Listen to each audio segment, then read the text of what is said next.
Boa tarde, Felipe. Boa Uma tarde. honra ter você aqui conosco no nosso podcast aqui. A gente está na segunda edição do IoT Solutions Congress Brasil em São Paulo, no Transamérica. Nós temos aqui a nossa empresa, né, que representa os outros eventos no Brasil, e a gente fala muito de política pública nas áreas de economia azul, quando a gente fala de cidades ligadas à economia do mar, né? A gente, quando fala de cidades inteligentes, como Curitiba é um modelo de cidade referência no Brasil e no mundo, e aqui a gente fala de tecnologia que envolve a gestão pública também. Então, Felipe Dizioli, da Arco Advice, e também da Nomos, né, a área de tecnologia do teu grupo. Eu vou tentar pegar aqui, psicotizar um pouquinho para você ter estímulo, para você contar um pouquinho do que nós estávamos conversando anteriormente hoje, quando nós nos apresentamos, né, esse futuro no IoT centralizado no cidadão. Isso pode ficar também a cargo do setor privado? O que você pode me falar sobre isso? Bom, obrigado pelo convite, Beto, a Karen. Eu acho que não podia ser mais oportuna essa participação da Arco aqui no evento. O que é a Arco? Ela hoje é a principal consultoria política do Brasil. A gente está há 45 anos no mercado, ou seja, a empresa mais velha que eu mesmo. Foi fundada pelo Murilo de Aragão, o maior cientista político do Brasil, lá nos anos 80. E a gente tem escritórios em Washington, Brasília, que é a nossa headquarters aí, São Paulo e Rio de Janeiro. E o que é que a Arco faz? A Arco é uma consultoria de inteligência política e estratégia, ou seja, nós atendemos basicamente o setor privado, empresas, indústrias, associações também, e muitos bancos, muitos fundos de investimento.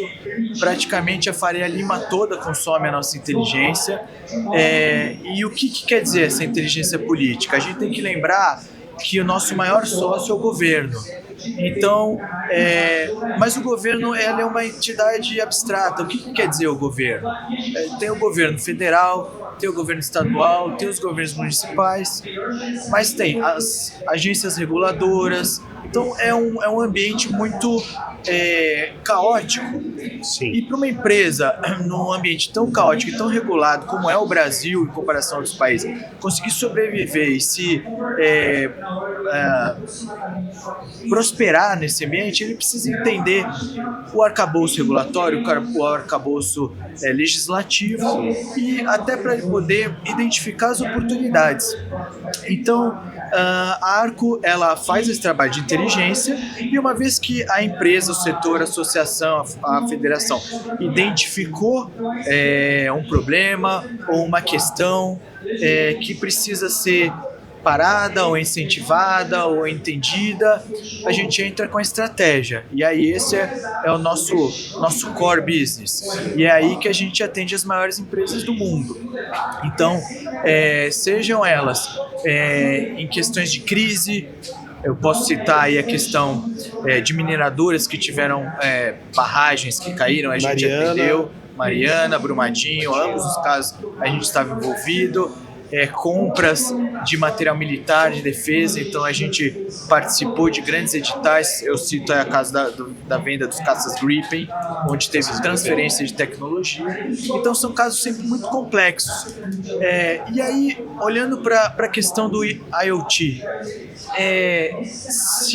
como eu disse, né, se as empresas não estiverem olhando para essas situações, não estiverem se antecipando às regulações, a regulação vai vir e vai pesar em cima dela. Então, a gente, no painel que eu falei mais cedo, a gente indica que mesmo que a empresa não tenha um budget para uma área de HealthGov, ela busque ferramentas, busque algum tipo de monitoramento e interlocução em Brasília, porque Brasília é um grande balcão de negócios, e se você não participar da festa, você vai ser engolido pelo mercado.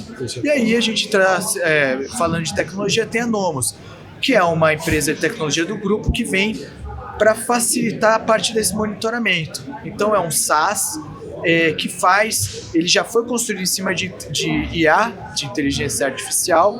Então ele monitora as bases da Câmara, Senado, Estados, órgãos reguladores, ANAC, Anatel.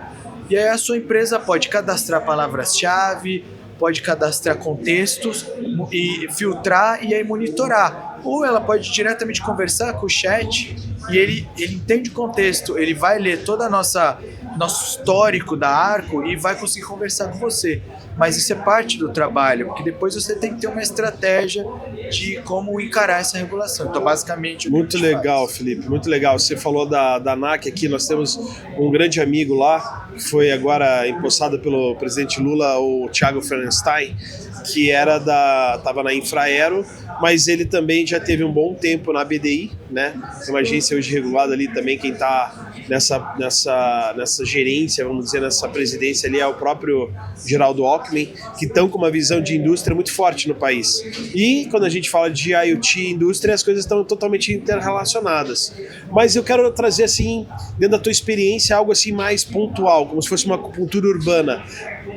Olha só o que aconteceu em Curitiba, como exemplo. Quando a gente tem o lançamento do Sandbox, da lei de regulamentação, que facilita os processos de implementação de POCs, né, provas de conceito de empresas em ambientes públicos, sem a burocracia, que na verdade você faz um manifesto de interesse, a Câmara de Vereadores já tem isso muito bem determinado, então uma empresa vai lá e testa isso numa avenida, numa rua, numa praça, ou seja, uma solução para educação, para saúde, para segurança. E daí teve um vereador que colocou essa lei antes de virar um decreto municipal. Então ficou uma coisa que neutralizou a outra. Mas tem muita empresa que foi atraída quando a BDI lançou a regulamentação de sandbox na Vila A, cidade inteligente de Foz do Iguaçu, e lá várias empresas, Juganu, israelense, vieram várias empresas, Hikvision, várias empresas de tecnologia para irem entender como que eles faziam parte daquilo, porque queira ou não, o interesse é sempre vender para o grande cliente que é o governo. E eles têm muita tecnologia para isso. Mas aonde é que esbarra, né, todo esse arcabouço, qual é a segurança jurídica que as empresas têm, que eu acho que vocês são o grande norteador disso, porque se não for assim, eu acho que as empresas recuam. Né, e por um medo de não apresentar soluções e o governo por não conhecer essas soluções, a gente fica emperrado num desenvolvimento lento no Brasil. Sim. Então, qual que é a tua visão quando a gente fala disso num momento muito crítico assim? Quando a gente fala de situações críticas, como é esse caso, eu gosto de usar o exemplo do médico. Se você chega no médico com câncer, é óbvio que vocês vão estudar saídas para curar aquele câncer. Agora, o ideal é você ir fazendo os seus check-ups antes de ter o câncer para, ao máximo, onde você puder, tentar evitar que esse câncer apareça. Então, eu acho que na questão regulatória e legislativa é a mesma coisa. O governo, ele é um animal que se move muito devagar, mas ele quando ele enterra suas raízes em alguma questão, é muito difícil de você tirar. O que eu quero dizer?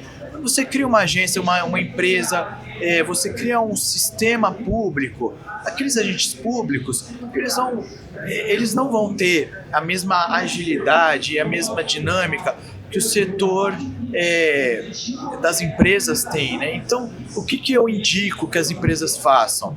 Elas exatamente antecipem esses movimentos. A gente estava conversando, né, a respeito dessas ruas inteligentes, isso é uma visão até libertária da situação, onde o governo ele foi uma porta de entrada, mas as soluções se anteciparam. Então o governo teve que ir lá e fazer a rua, e fazer a iluminação, e pôr o Wi-Fi na rua. A gente sabe que isso ia demorar, não ia dar certo, pode ter corrupção. Então, como é que você acha esse equilíbrio? É exatamente você usar ele como um indutor, mas trazendo, né, a criatividade. Está sendo feita aqui no mercado. A gente tem inclusive empresas aqui no evento que fazem a mesma coisa. Isso não é um problema. A concorrência é boa e exatamente a concorrência faz com que essas empresas consigam atingir o ideal de preço, o ideal de tecnologia, o ideal de eficiência.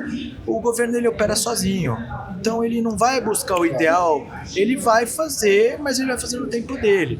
Então, de novo, olhem para essa questão, né, quem está ouvindo a gente, como uma questão, como eu usei o exemplo médico. antecipe a situação para você não ter que resolver ela, porque quando você está numa crise, a sua solução não vai ser a solução ideal, vai ser a solução que você conseguir, né? Então, sim. E ela pode se tornar paliativa, né? Paliativa, exatamente.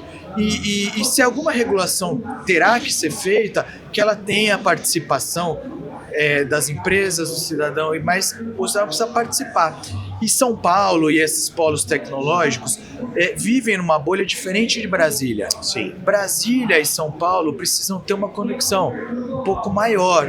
O empresário em São Paulo precisa ir a Brasília.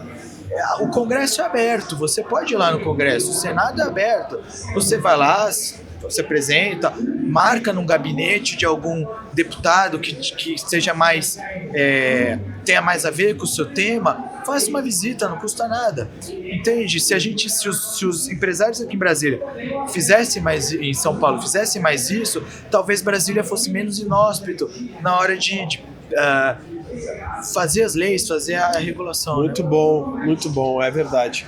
Bem, assim, para deixar aqui um recado final, aqui é uma pílula de conhecimento que a gente consegue deixar, né, com o IoT Solutions Congress Brasil. O Felipe dizia, olha aqui, está dando uma aula aqui do que a gente deveria prestar mais atenção quando a gente fala de uma escala, né, público-privada, né, como o Brasil pode se desenvolver mais rápido e com seguranças jurídicas que a gente está muito acostumado a ouvir que não existe, né, nesse ambiente. Mas como um recado final da tua experiência com eventos como esse, chegando às eleições ano que vem, você acredita mesmo que o país está indo para um caminho que ele de fato usa essa tecnologia como uma ferramenta, um instrumento de fato para levar a qualidade de vida para as pessoas? Você acha que esses políticos mais jovens encararam um evento desse, essa verdade que vai levando até o IoT, tá mais como AIoT, né, que você coloca a inteligência artificial guiando a IoT para a internet das coisas ser de fato uma grande ferramenta e não um incômodo na vida de pessoas que ainda não estão numa geração que sabe que a tecnologia veio para ajudar e para ficar. Ela só vai ampliar. Qual que é a tua visão para esse próximo ano aí de eleições? A tecnologia ela é imparável. A bagunça política do Brasil também é inevitável. Sim. A gente sempre viveu com isso, sempre vai viver e não achemos que isso vai mudar. A questão é, quem se movimentar melhor, se dá melhor. Nas visitas que a gente faz à Câmara, conversa, a gente vê que existe uma vontade muito grande de todos os parlamentares de contribuir. Uns contribuem de forma mais técnica, outros de forma mais ideológica, a gente pode se alinhar mais a um ou a outro, mas a questão é, quem está na ponta do desenvolvimento é o mercado aqui. O deputado está fazendo o trabalho dele de colocar dedo no assunto, mas nem sempre ele tem total conhecimento. Então o que eu posso indicar é, de novo, aproximem-se dos seus parlamentares, ou mesmo de um parlamentar que você não tem afinidade, mas às vezes se ele está indo num caminho que você julga errado, talvez não seja por maldade, mas porque ele está querendo contribuir com o assunto e não conhece. Rapidamente, um caso aqui, eu estava no gabinete de um deputado e ele estava dizendo que ele ia apresentar uma proposta para regulamentar a IA e no meio disso tocou o celular dele e ele pediu para a secretária dele desbloquear o celular dele que não estava conseguindo. Quer dizer, como é que um deputado vai conseguir regulamentar a IA se não consegue nem mexer com o celular? É isso que a gente vê. Mas não é má vontade, claro. Na verdade ele está tentando fazer o trabalho dele, que é ser parlamentar. Eu acho que a gente tem que levar o conhecimento, se unir por meio das associações, das federações, seja por meio de uma consultoria, mas estar mais próximo da política, porque senão a política vai resolver as coisas com a cabeça da política. Então que nós levemos a nossa mensagem de tecnologia e empreendedorismo para Brasília. Perfeito. Bem, eu agradeço então aqui o Felipe, né, da Arco, que a gente possa ter empresas que fiquem mais 40 anos auxiliando o Brasil a se desenvolver, porque a gente não pode reclamar não, o país vem criando tecnologia, a gente vem exportando tecnologia, é um país de startups, né? O sul do país, lá, Curitiba, nossa cidade, tem 3 startups unicórnios, com quase 1000 startups, sendo que há poucos anos, 10 anos atrás, não tínhamos nem 2, 3 startups. Então, quer dizer, é o trabalho de vocês, auxiliando e estimulando o privado a ter segurança para trabalhar em coerência com a nossa Constituição, com as regras, né, do jogo, e fazendo com que o Brasil se desenvolva cada vez mais. Muito obrigado, Felipe, sucesso. Eu que agradeço, parabéns pelo evento, parabéns ao estado do Paraná, que é um estado que está sempre na liderança em muitos assuntos, e principalmente a Curitiba, mas parabéns para você também, Beto. Muito obrigado pelo convite.